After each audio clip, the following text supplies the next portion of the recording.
ये डिवाइस हमारे पास अभी वेरीजोन 8800L मॉडल डिवाइस है। और इसमें एक में जूम की सिम चल रही है, एक में जैज़ की सिम चल रही है। इसमें एक प्रॉब्लम आपको बहुत कॉमन फेस करना पड़ता है कि इसमें आपको फुल सिग्नल जो है ना वो कभी भी नहीं मिलते कि हमें पूरे 5 सिग्नल, हालांकि जिस जगह पे अवेलेबल हूँ इस सिटी का एरिया टावर भी बिल्कुल नज़दीक है, लेकिन फिर भी हमें सिग्नल जो है ना पूरे नहीं मिल रहे। इस पे जैज़ पे दो तीन कभी एक सिग्नल हो जाता है, कभी 4 हो जाती है, मतलब फ्लक्चुएशन चल रही है। और जूम का तकरीबन तीन चार सिग्नल हमारे पास जो है रहते हैं। अब देखिए अभी 2 सिग्नल हो गए हैं। तो कुछ लोग समझते हैं कि इस डिवाइस का फॉल्ट है, कि ये फॉल्टी डिवाइस हैं जो सिग्नल कम शो करती हैं, लेकिन ये फॉल्टी डिवाइसेस नहीं है। इनमें असल में होता ही है कि इनकी जो सिग्नल स्ट्रेंथ है ना वो RSRP वैल्यू पे शो नहीं करती। वो जो है ना SNR वैल्यू जो है ना उस पर डिपेंड करती है।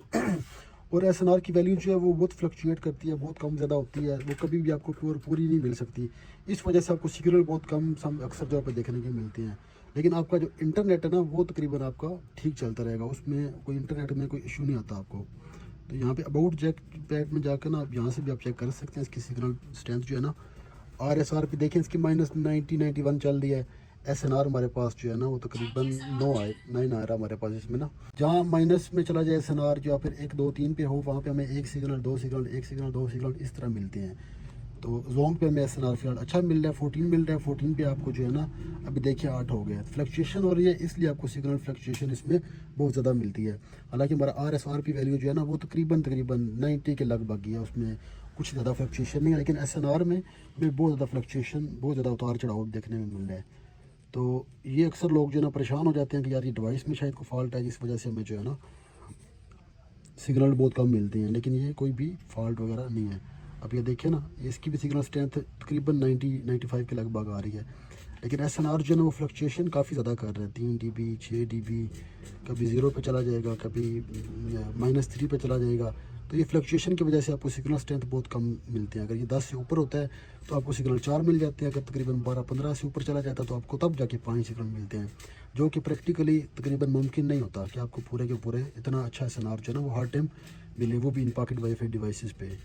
तो ये इशू आता है जिस वजह से सिग्नल स्ट्रेंथ में हमें फ्लक्चुएशन देखने को मिलती है। लेकिन आपका जो ओवर इंटरनेट होता है वो ठीक काम कर रहा होता है, उसमें आपको कोई इशू खास जो है ना वो नहीं मिलता।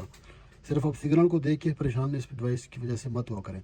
जिस तरह हमारे पास एक वावे का B2368 मॉडल था, उसमें भी हमें ये प्रॉब्लम मिलता था कि उसमें हमें सिग्नल मर के एक सिग्नल मिलता था 3 में से। तो अक्सर कस्टमर कहते थे सर हम टावर के पास जाके बैठ गए, टावर के ऊपर भी चढ़ गए, तब भी सिग्नल हमें पूरे नहीं मिल रहे। तो उसकी वजह भी होती थी कि उसमें भी SNR पर डिपेंड करती थी।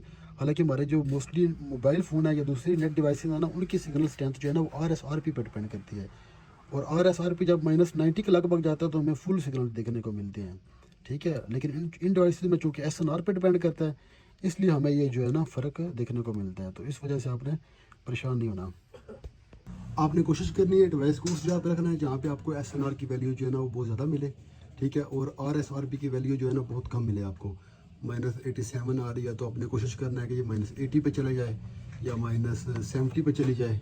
तो आपने डिफरेंट लोकेशंस पे जो है ना इसको आपने ट्राई करना है।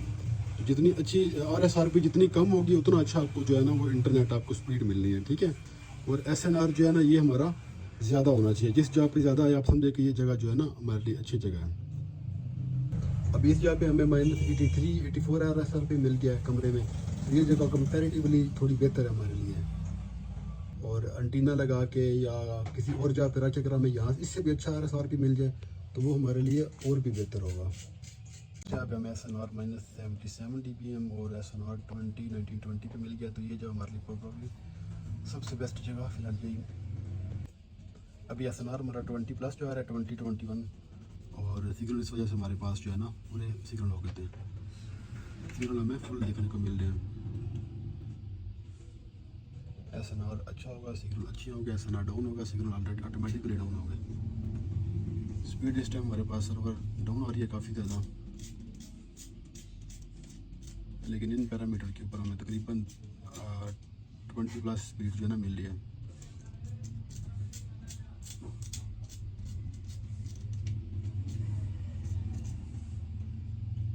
थ्री हमारे पास इस टाइम डाउनलोडिंग स्पीड थी। अपलोड स्पीड जो है वो हालांकि कम होती है लेकिन अच्छी मिल गई है। फिलहाल 35 MB+ जा रही है।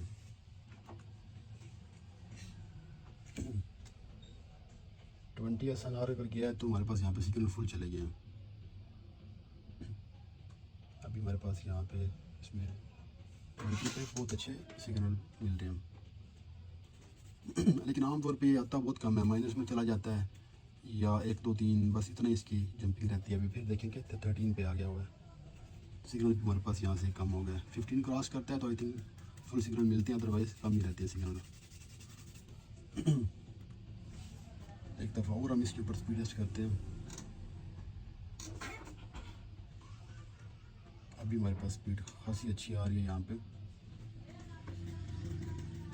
और 40 MB जो है ना हमारे पास क्रॉस आ रहा था इसका।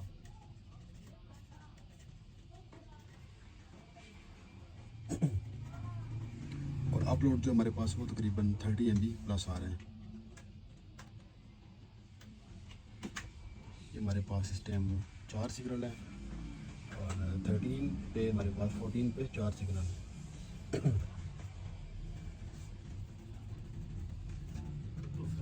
40 MB हमारे पास डाउनलोड स्पीड है, और 35 MB हमारे पास अपलोड स्पीड जो है ना इस टाइम आ रही है। तो ये एक आपको मैंने समझाया कि किस तरीके से ये इसका SNR पे डिपेंड करती है इसकी वैल्यू, जिस वजह से हमें सिग्नल अक्सर कम देखने को मिलते हैं।